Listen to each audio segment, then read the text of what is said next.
নমস্কার বন্ধুরা, সবাইকে শুভ সকালের অনেক অনেক শুভেচ্ছা জানিয়ে শুভ বিবাহের আজকের পর্বের রিভিউ আমি শুরু করছি। শুরুতেই দেখতে পাচ্ছি যে সার্থক তো ফোনে কথা বলছিল, এদিকে তেজ পেছনে আসে, বলে যে তুই কি কারোর সাথে ফোনে কথা বলছিলি? আর ব্যাস, সার্থকের অভিনয় শুরু হয়ে যায়। বলে না না, আমার ফোন আমার ফোন তো সেই জলে পড়ে গেছে, আর তার সাথে সাথে সব পরিচয়পত্রটাও পড়ে গেছে, মানে সব পরিচয়ও নিয়ে চলে গেছে, জলের তলে ভেসে চলে গেছে সবকিছু। আমি তো আমার অতীতকে মনেই করতে পারছি না, তুই জানিস, এমনকি আমি এটাও মনে করতে পারছি না যে আমার মা কে। আর এ নিয়ে কান্নাকাটিও শুরু করে দেয় যে আমি কিছুতেই আমার অতীত মনে করতে পারছি না, আমার এবার কি হবে। আর তখন তেজ বলে আর কি, যে তুই চিন্তা করছিস কেন, আর কেন তুই বলছিস যে তোর কেউ নেই? এই এত বড় পরিবার আছে তোর, আমরা তো সবাই তোর নিজেরই হলাম, আমি আছি, সুধা আছে, সবাই আছে। আর সার্থকের অভিনয় আরো শুরু হয়ে যায়। সুধা, এই সুধা নামটাকে কেন জানি না খুব চেনা চেনা বলে মনে হচ্ছে আমার। এই নামটা আমি যখনই শুনছি তখনই মনে হচ্ছে আমার অতীতের সাথে যেন কোনো কানেকশন আছে। তেজ তো অবাক হয়, বলে তুই একটু মনে করার চেষ্টা করতো যে কি মনে করতে পারছিস তুই, একটু মাথায় জোর দে। সার্থক বলে আমি পারছি না, আমার প্রচন্ড শরীর খারাপ হচ্ছে, মাথাটা আমার যন্ত্রণায় ছিঁড়ে যাচ্ছে, আমি কিছুতেই মনে করতে পারছি না। আমি এই একটা জিনিস যদি মনে করতে পেরে যাই তাহলে অতীতের অনেক কিছু আমার সামনে পরিষ্কার হয়ে যাবে, আমি সবাইকে চিনতে পারবো, কিন্তু কিছুতেই মনে করতে পারছি না। এরকম অভিনয় করে যাচ্ছে তেজের সামনে, আর মনে মনে বলছে যেদিন আমি সবকিছু মনে করে তোর সামনে বলবো সেদিন তোর মাথার উপরে আকাশ ভেঙে পড়বে, মানে এরকম একটা আর কি সার্থক প্ল্যান করছে। তারপর যখন অভিনয় করতে করতে অভিনয় মাত্রাটা এমন বাড়িয়ে তুলছে যেন তার শরীর প্রচন্ড খারাপ করছে, সে খুব কান্নাকাটি করছে। তেজ বলছে আচ্ছা ঠিক আছে, তোকে আর এত কিছু মনে করতে হবে না, তুই একটু নিজেকে শান্ত কর, একটু শান্ত হ তুই। তেজ সার্থকের জন্য একটা নতুন ফোন কিনে এনেছে, সেটা সার্থককে দেয়। সার্থক তো পেয়ে খুব খুশি হয়ে যায় যে তুই আমার জন্য ফোন কিনে এনেছিস, বলে হ্যাঁ। তখন জ্যোৎস্না আসে তেজকে ডাকতে, বলে যে ইন্সপেক্টর আশুতোষ এসেছে। আশুতোষের নাম শুনে তো সার্থক ভয় পেয়ে যায় যে ইন্সপেক্টর আশুতোষ এখানে কি করতে এসেছে। তখন জ্যোৎস্নাকে সার্থকের সাথে থাকতে বলে তেজ যায় আশুতোষের সাথে দেখা করতে। সার্থক মনে মনে ভাবছে যে এই মানুষটা কেন এসেছে। জ্যোৎস্না এদিকে বলছে যে তুই চল না আমার সঙ্গে।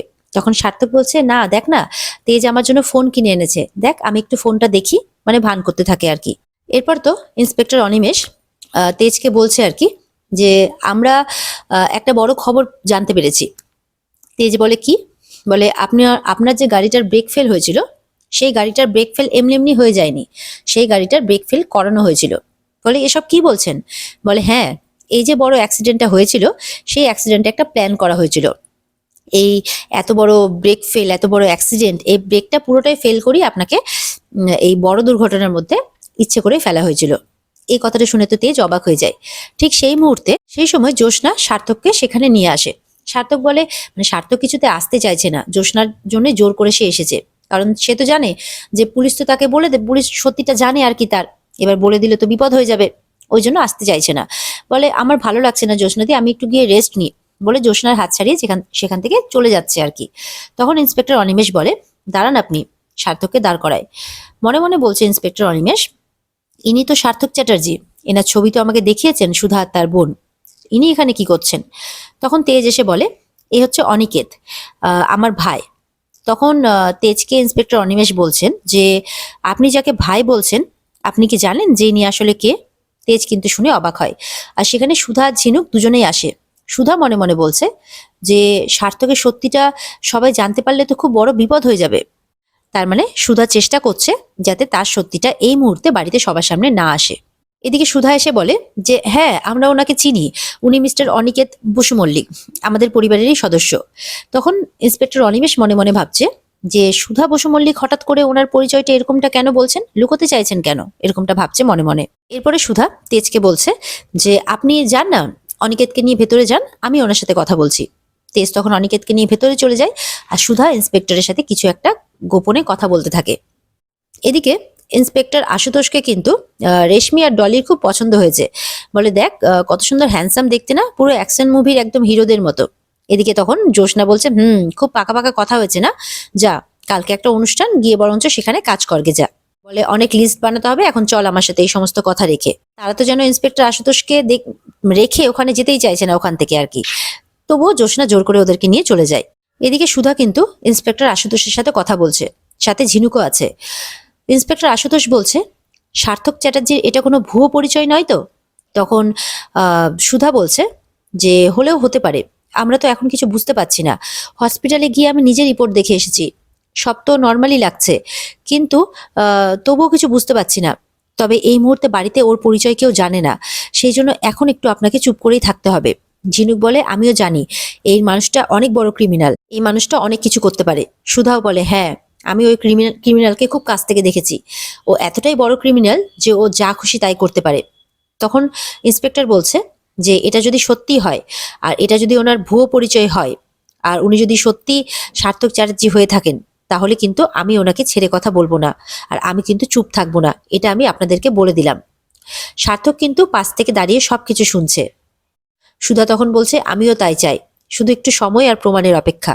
বলে, প্রমাণ সহ আমি মিস্টার বসু মল্লিককে সবকিছু জানাতে চাই। ঝিনুক তখন সুধাকে বলছে, তাহলে আমাদেরকে এমন কিছু একটা করতে হবে যাতে আমরা বুঝতে পারি বা সে ধরা পড়ে যে সে কি সত্যি সত্যি স্মৃতিটা হারিয়েছে নাকি অভিনয় করছে। সুধা এবার প্ল্যান করে যে সার্থককে নিয়ে সে একটা পরীক্ষা করবে আর সবার সামনে সত্যিটাকে আনবে। সার্থকও মনে মনে বলছে, এত সহজে তো তোমরা আমার নাগাল পাবে না, আমাকে ধরতে পারবে না, সে তোমরা যাই করে নাও। এদিকে সুধা সুধা ইন্সপেক্টরের সাথে কিছু একটা প্ল্যান আলোচনা করছে, আর সার্থক দাঁড়িয়ে সবটা শুনছে। ইতিমধ্যে সুধার মনে হয় কেউ যেন দাঁড়িয়ে শুনছে। সুধা কে কে বলে দৌড়ে যায়, কিন্তু কাউকে দেখতে পায় না। এদিকে তো সুধা রান্নাঘরে রান্না করছে, আর দেখা যাচ্ছে ঝিনুক এক গাদা কাদা মেখে এসেছে। তখন বলে, একই অবস্থা তোর, মুখে চোখে গায়ে হাত পার জামা কাপড়ের। বলে, ওই একটু চিরকুটদের সাথে ফুটবল খেলছিলাম আর কি মাঠে, তাই। বলে, তোর বিয়ে হয়ে গেছে কিন্তু দস্যিপানাটা এখনো কমেনি, দাঁড়া এখানে চুপ করে। তারপরে একটা টাওয়াল আর জামা এনে দেয় ঝিনুককে। বলে, যা এক্ষুনি বদলে ফেল, না হলে এই পরিবারের বউয়ের যদি এই অবস্থা দেখে সবাই, তাহলে কিন্তু খুব বকাবকি করবে বড়রা। তখন ঝিনুক বলে, ধুর, সবসময় আমাকে বকে, ভালো লাগে না, একটু কাদাই তো মেখেছি, তাতে কি হয়েছে। তারপর ঝিনুক বিরক্ত হয়ে চলে যায় জামা চেঞ্জ করতে। এদিকে সার্থকের সত্যিটা সবার সামনে আনার জন্য কিছু একটা করছে সুধা।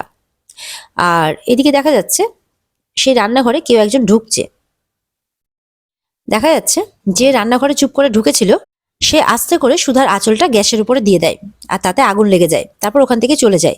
সুধা তো দেখে কিসের একটা পোড়া পোড়া গন্ধ বেরোচ্ছে, দেখে যে তার শাড়ির আঁচলটা পুড়ছে। সুধা তো মিস্টার বসু মল্লিকের জোরে জোরে ডাকছে যে বাঁচাও, মিস্টার বসু মল্লিক বাঁচাও, এরভাবে ডাকছে আর কি। তখন তেজ দৌড়ে আসে, এসে আগুনটা নেভায়, আর সুধাকে তখন জড়িয়ে ধরে ভয়ে। সুধা তো ভয় পেয়ে যায়, কাঁদতে থাকে। বলে যে এমন কাজটা সার্থক করেনি তো। বলে, সার্থক এখানে কোথা থেকে আসবে। তারপরে সুধা চুপ করে যায়। সুধা কথা ঘোরাতে থাকে, না মানে ওই আর কি। তেজ তখন বলছে যে আপনি কি এখনো আপনার অতীত নিয়ে পড়ে থাকবেন, এত কিসের আতঙ্ক আপনার, আমি তো আছি আপনার পাশে নাকি। সুধা মনে মনে বলছে যে আপনাকে আমি কি করে বোঝাবো যে শুধুমাত্র আমার আপনার উপরে নয়, পুরো পরিবারের উপরে একটা কালো ছায়া নেমে এসেছে, আর সেটার থেকে আমাকে পরিবারকে রক্ষা করতেই হবে। সার্থক মনে মনে বলছে সাইড থেকে যে আমি তোমার মাথা না খারাপ করে দিয়েছি, তাহলে আমার নামও সার্থক চ্যাটার্জি নেই নয়। মানে সার্থক এমন কিছু একটা করার চেষ্টা করছে যাতে সবাই সুধাকে মানে এমন ভাবে যে সুধার মাথা খারাপ হয়ে গেছে, সে ভুলভাল বকছে। তেজ তো এখন সুধাকে কিছুতেই রান্নাঘরে থাকতে দেবে না এই বিপদটা আসার পরে। সুধা বলছে, এতটুকু বিপদ তো এ তো আসতেই পারে, রান্নাঘরে রান্না করলে এরকম হতেই থাকে, ওটা নিয়ে অত ভয় পেলে চলবে না, আমার কাজ তো আমাকে করতেই হবে। কিন্তু তেজ তো কথা শোনার নয়। তখন সুধা বলে, একটা আইডিয়া আছে আমার কাছে, আমি যতক্ষণ রান্নাটা সেরে নিচ্ছি আপনি বরঞ্চ এখানেই থেকে আমাকে চোখে চোখে রাখুন। তেজ বলে, আচ্ছা ঠিক আছে, বেটার আইডিয়া, তাহলে ততক্ষণে আমিও বরঞ্চ আপনার কাছ থেকে রান্নাটা শিখে নিচ্ছি। তখন বলে, আপনি কি বানাচ্ছেন। বলে, আমি সবার জন্যই বানাচ্ছি, বিশেষ করে আমার দেওরের জন্য, বাদাম দিয়ে কিছু একটা বানাচ্ছে, আর বাদামে সার্থকের অ্যালার্জি, তাই বাদাম এর এই রেসিপিটা খাইয়ে দেখতে চাইছে সুধা যে সার্থকের কোনো প্রতিফলন হচ্ছে কিনা। এদিকে দেখা যাচ্ছে তুহিনা সার্থককে ফোন করেছে যে 2 বছর আগে বিয়ে করা বউকে কাছে পেয়ে তুমি এখন আমাকে ইগনোর করছো, আমাকে ভুলে গেছো। তখন সার্থক বলে, ফোন করার সময় পাইনি তাই করিনি। বলে, আমাকে ইগনোর করলে কিন্তু ফল ভালো হবে না, এটা মনে রেখো, আমি কিন্তু তোমাকে ছেড়ে কথা বলবো না। এইভাবে তুহিনা ফোনের মধ্যে শাসাচ্ছে আর কি সার্থককে। এদিকে সার্থককে তুহিনা তার কাছে আসতে বলে, আর বলে যদি না আসো তাহলে আমি বসু মল্লিক ভবনে চলে যাব। সার্থক তো বিপদে পড়ে যায় যে এবার সে কি করবে। সার্থক তো ফোনে কথা বলছে, পেছনে চলে আসে ঝিনুক। তখন ঝিনুক এসে সার্থকের পেছনে লাগে আর কি, প্রণাম করার বাহানা করে। সার্থক তো তখন লাফ মেরে ওঠে। তখন ঝিনুক বলছে, এই তো আপনি এতটা দুর্বল, এই হুইল চেয়ারে করে আসা যাওয়া করছিলেন, এখন আপনি এতটা অ্যাক্টিভ যে একদম লাফ মারছেন। সার্থক বলে, আসলে তুমি হঠাৎ করে এসে গেছো তো সেই জন্য। তখন ঝিনুক বলছে, আপনার তো নাকি কোনো কিছুই মনে নেই, সেই ছোটবেলাকার কথা মনে আছে। তো ছোটবেলায় তো আমাদের কারো কাছে মোবাইল ছিল না, ওই ঘুরিয়ে ঘুরিয়ে ডায়াল করা ওই টেলিফোন ছিল। তো আপনি এই স্মার্টফোনটাকে হাতে পেয়ে এত সুন্দরভাবে ইউজ কি করে করছেন বলুন তো। ওদিকে সমুদ্র কিন্তু ঝিনুককে চুপ করাচ্ছে যে চুপ করো না, এমনিতেই তো দাদার শরীরটা এমনি খারাপ, তো তার মধ্যে এত কিছু কেন বিরক্ত করছো। বলে, না না, আমি তো এমনি জাস্ট বলছিলাম। ঝিনুক সার্থককে অনেকভাবেই ধরার চেষ্টা করছে, আর এটাও প্রমাণ করার চেষ্টা করছে যে এই সার্থক যাতে নিজের মুখেই সে সেটা স্বীকার করে। কিন্তু সমুদ্র এখন ঝিনুকের পেছনে পড়ে গেছে এই নিয়ে, সেই জন্য সার্থককে এখন আর কোনো কথাই বলতে হলো না।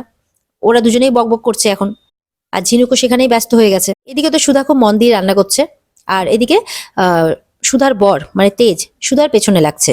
এরপরে তো সুধার নতুন রেসিপি বাদাম তক্তি বানানো কমপ্লিট হয়ে যায়, বাড়ির সবাইকে খাওয়াচ্ছে, সবার খেয়ে তো খুব ভালো লেগেছে, খুব খুশি। এবার সুধা বলছে এটা আমি আমার দেওরের জন্য বানিয়েছি। তখন ঝিনুক অবাক হয়, বলে হ্যাঁ, এই স্পেশাল রেসিপিটা আমি আমার দেওরকে নিজে হাতে করে খাওয়াবো।